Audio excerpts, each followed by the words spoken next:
ఉండవల్లి ఘటనకు సంబంధించి తాడేపల్లి పోలీసులు 3 కేసులు నమోదు చేశారు. పెనుమాకవాసి ఫిర్యాదు మేరకు వైసీపీ నేతలపై అట్రాసిటీ కేసు నమోదైంది. విధుల్లో ఉన్న పోలీసు అధికారిని నెట్టినందుకు మాజీ మంత్రి అంబటి రాంబాబుపై మరో కేసు నమోదు చేశారు. వైసీపీ నేత కారు అద్దం పగలగొట్టిన అమరావతి నేతలపైన పోలీసులు కేసు నమోదు చేసినట్టు సమాచారం.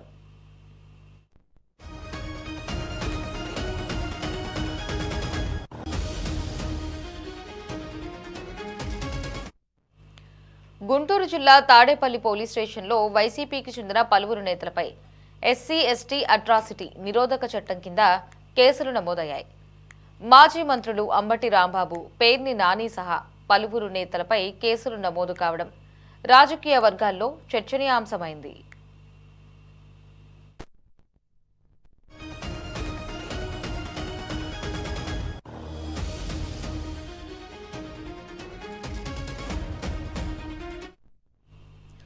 తాడేపల్లి సర్కిల్ ఇన్స్పెక్టర్ ఇచ్చిన ఫిర్యాదు మేరకు మాజీ మంత్రి అంబటి రాంబాబుపై ఒక కేసు నమోదైంది. అలాగే తాడేపల్లి తెలుగు విద్యార్థి సంఘం అధ్యక్షుడు రాయపూడి కిరణ్ ఫిర్యాదుతో మరికొన్ని కేసులు నమోదు చేశారు. అంబటి రాంబాబు, పేర్ని నానితో పాటు లేళ్ల అప్పిరెడ్డి, పానుగంటి చైతన్య, వేమారెడ్డి తదితరులు నిందితుల జాబితాలో ఉన్నారు.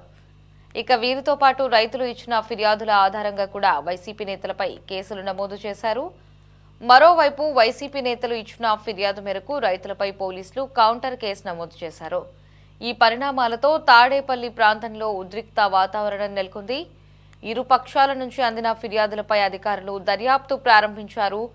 దీనికి సంబంధించి మరిన్ని అప్డేట్స్ ని గుంటూరు నుంచి మా ప్రతినిధి ప్రమోద్ ఫోన్ లో అందించడానికి సిద్ధంగా ఉన్నారు. ప్రమోద్, లహరి, ఏదైతే వైసీపీ బృందం రాజధాని పర్యటనలో ఘర్షణకు సంబంధించి తాడేపల్లి పోలీసులు 3 కేసులు నమోదు చేసినట్లుగా కూడా తెలుస్తా ఉంది. అయితే పెనుమాకకు సంబంధించినటువంటి మాణిక్యం ఫిర్యాదు మేరకు వైకాపా నేతలపై atrocity, SC ST atrocity case నమోదు చేశారు. అలాగే విధుల్లో ఉన్నటువంటి పోలీసులు నెట్టినందుకు గాను తాడేపల్లి సిఐ వీరేంద్రబాబు ఇచ్చినటువంటి ఆ ఫిర్యాదు మేరకు అతనిపై మరొక కేసు నమోదు చేశారు. అలాగే పెనుమాక నుంచి ఇంకొక వ్యక్తి ఫిర్యాదు చేసినటువంటి నేపథ్యంలో ఈ కేసుకు సంబంధించి వైసీపీ నేతలు ఎవరెవరైతే రాజధానిలో పాల్గొన్నారో ఇటు లేళ్ల అప్పిరెడ్డి కావచ్చు, పానుగంటి చైతన్య, మాజీ మంత్రి అంబటి రాంబాబు, దేవిదేని అవినాష్ వీరందరిపై కూడా పోలీసులు అయితే కేసు నమోదు చేశారు. అయితే ఈ రోజు కానీ రేపు కానీ మాజీ మంత్రి అంబటి రాంబాబుని అరెస్ట్ చేస్తారనే సమాచారం అయితే ఉంది. అయితే ఇప్పటికే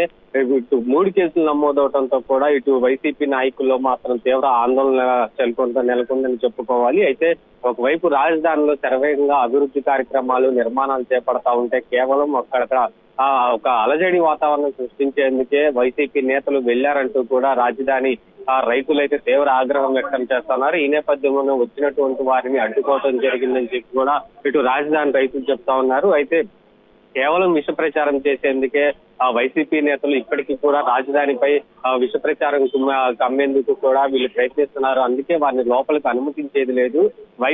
అమరావతి రాజధానిగా ఒప్పుకున్నప్పుడు మాత్రమే వైసీపీ నేతలను రాజధానిలోకి అనుమతిస్తామంటూ కూడా వాళ్ళు హెచ్చరించినటువంటి నేపథ్యంలో ఈ నేపథ్యంలోనే పెద్ద ఘర్షణ వాతావరణం చోటు చేసుకుంది. అయితే ఈ నేపథ్యంలో ఇటు ఇరువురిపై కూడా ఇటు వైసీపీ నేతలపై కావచ్చు, అలాగే టీడీపీ అక్కడ ఉన్నటువంటి రాజధాని రైతులపై కూడా కేసులు నమోదు చేసినట్లుగా కూడా సమాచారం అందుతా ఉంది. అయితే మాజీ ఎమ్మెల్సీ లేళ్ల అప్పిరెడ్డి ఆ కారు కూడా ధ్వంసమైనటువంటి నేపథ్యంలోనే ఇప్పుడు అక్కడ ఉన్నటువంటి సీసీ ఫుటేజ్ అలాగే వీడియోల ఆధారంగా కూడా వారిపై కేసు నమోదు చేసేటువంటి అవకాశం అయితే ఉంది. ఏదైనప్పటికీ ఇటు మాజీ మంత్రి అంబటి రాంబాబు మరలా పోలీసులపై దుస్తుగా ప్రవర్తించడంతో ఇన్నిసార్లు సైలెంట్ గా ఉన్నటువంటి పోలీసులు కూడా ఈసారి అంబటి రాంబాబుని వదిలిపెట్టేది లేదు అంటూ కూడా హెచ్చరికలు జారీ చేస్తారు. ఈ నేపథ్యంలో ఈ రోజు కానీ రేపు కానీ ఎట్టగే మాజీ మంత్రి అంబటి రాంబాబుని అరెస్ట్ చేసేటువంటి అవకాశం అయితే ఉంది. అయితే ఇప్పటికే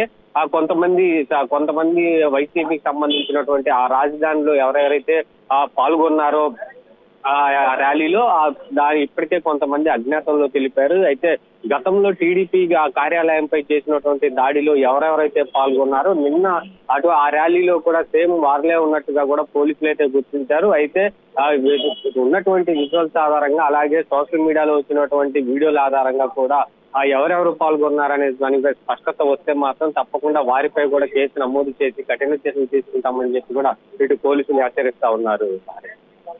right Pramod, thanks for the updates.